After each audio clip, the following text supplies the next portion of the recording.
തെരഞ്ഞെടുപ്പ് പ്രചരണം ചൂടുപിടിക്കുമ്പോൾ ഇടതുപക്ഷ മുന്നണിയുടെ സ്ഥാനാർത്ഥിയും അതുപോലെ തന്നെ അദ്ദേഹത്തെ സപ്പോർട്ട് ചെയ്യുന്ന ആളുകളും ചോദിക്കുന്ന ഒരു ചോദ്യമുണ്ട്. കഴിഞ്ഞ ടൈമില് കുഞ്ഞാലിക്കുട്ടി സാഹിബ് വേങ്ങരയിൽ എന്ത് ചെയ്തു എന്നുള്ള ഒരു ചോദ്യം ഉയർന്നു വരുന്നുണ്ട്. സ്വാഭാവികമായിട്ടും എല്ലാ നിയോജക മണ്ഡലങ്ങളിലും എതിർ സ്ഥാനാർത്ഥികള് ഒരു അവ്യക്തമായി ചോദിക്കുന്ന ഒരു ചോദ്യമാണ്. പക്ഷെ ഞങ്ങൾക്കതിന് കൃത്യമായ മറുപടിയുണ്ട്. കഴിഞ്ഞ 10 വർഷക്കാലം കുഞ്ഞാലിക്കുട്ടി സാഹിബ് പ്രതിപക്ഷ MLA ആണ്. അതേ സമയത്ത് 2011 നിയോജക മണ്ഡലം നിലവിൽ വന്നതിന് ശേഷമുള്ള ആദ്യ തെരഞ്ഞെടുപ്പിൽ 2011 മുതൽ 2016 വരെ കുഞ്ഞാലിക്കുട്ടി സാഹിബായിരുന്നു വേങ്ങരയുടെ MLA. അന്ന് അദ്ദേഹം വ്യവസായ വകുപ്പ് മന്ത്രി കൂടിയാണ്.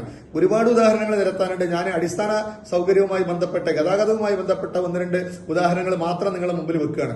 ആ 2011 മുതൽ 16 വരെയുള്ള ഉമ്മൻചാണ്ടി സർക്കാരിന്റെ കാലത്ത് കേരളത്തിൽ 264 പാലങ്ങളാണ് സർക്കാർ 140 നിയോജക മണ്ഡലങ്ങളിലായിട്ട് അനുവദിച്ചത്. നമ്മളൊരു ആവറേജ് എടുത്തു നോക്കിയാൽ ഒരു 2 പാലം വരെ ഒരു മണ്ഡലത്തിൽ കിട്ടുള്ളൂ. വേങ്ങര നിയോജക മണ്ഡലത്തിൽ 6 മേജർ പാലങ്ങളും ഒരു തൂക്കുപാലവും അടക്കം 7 പാലങ്ങളാണ് അദ്ദേഹം അന്ന് കൊണ്ടുവന്നത്.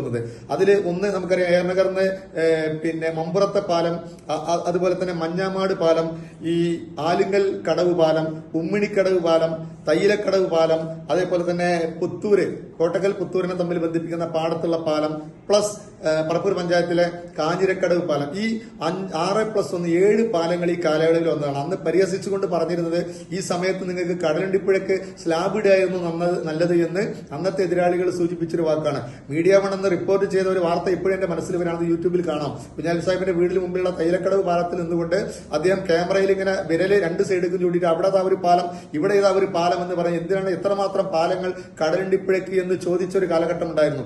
ഒരു കഴിഞ്ഞ 10 വർഷം കൂടി നമുക്ക് അധികാരം കിട്ടിയിരുന്നുവെങ്കിൽ ആ പറഞ്ഞത് വാക്ക് അച്ചട്ടായി കടലിന്റെ സ്ലാബ് ഇട്ട പോലെ പാലങ്ങൾ വേങ്ങരയിൽ വരുമായിരുന്നു. മറ്റൊരു പോയിന്റ് എന്ന് നമുക്ക് സൂചിപ്പിക്കാനുള്ളത് റോഡുകളാണ്. ഏറ്റവും മനോഹരമായ രീതിയിൽ BM&BC ചെയ്ത റോഡുകൾ വേങ്ങര ഉള്ളേലിയിൽ വരെ, ഒരു പക്ഷേ നമ്മൾ കോഴിക്കോട് ടൗണിലടക്കം പോയാൽ റോഡുകളുടെ ശോചിയാവസ്ഥ നമുക്ക് മനസ്സിലാവും. പക്ഷെ വേങ്ങരയിലെ കോട്ടക്കലിനെ ബന്ധിപ്പിക്കുന്ന, ഒതുക്കലിനെ ബന്ധിപ്പിക്കുന്ന, നെഡ്രിക്കോട്ടിനെ ബന്ധിപ്പിക്കുന്ന റബ്ബറൈസ് ചെയ്ത റോഡുകള്, കണ്ണമംഗലം പഞ്ചായത്തിൽ റോഡുകൾ, ഊരകത്ത് റോഡുകൾ, ഗ്രാമീണ റോഡുകളടക്കം റബ്ബറൈസ് ചെയ്ത ഒരു നിയോജക മണ്ഡലം ഉണ്ടെങ്കിൽ അത് വേങ്ങര നിയോജക മണ്ഡലമാണ് എന്ന് കൃത്യമായിട്ട് നമുക്ക് മനസ്സിലാക്കാൻ വേണ്ടി സാധിക്കും. കഴിഞ്ഞ ടേമിൽ കൂടി നമുക്ക് അധികാരം കിട്ടിയിരുന്നെങ്കിൽ വേങ്ങരയുടെ മുഖച്ഛായ മാറുമായിരുന്നു എന്നുള്ളത് നിഷ്പക്ഷരായ വോട്ടർമാർ മനസ്സിലാക്കണം. അപ്പൊ ഇനിയെങ്കിലും നമ്മുടെ മണ്ഡലത്തിന്റെ ശോച്യാവസ്ഥ പരിഹരിക്കണമെങ്കിൽ ഒരു ഭരണപക്ഷം നമുക്ക് വീണ്ടും അധികാരം തിരിച്ചു കിട്ടാനുള്ളത്.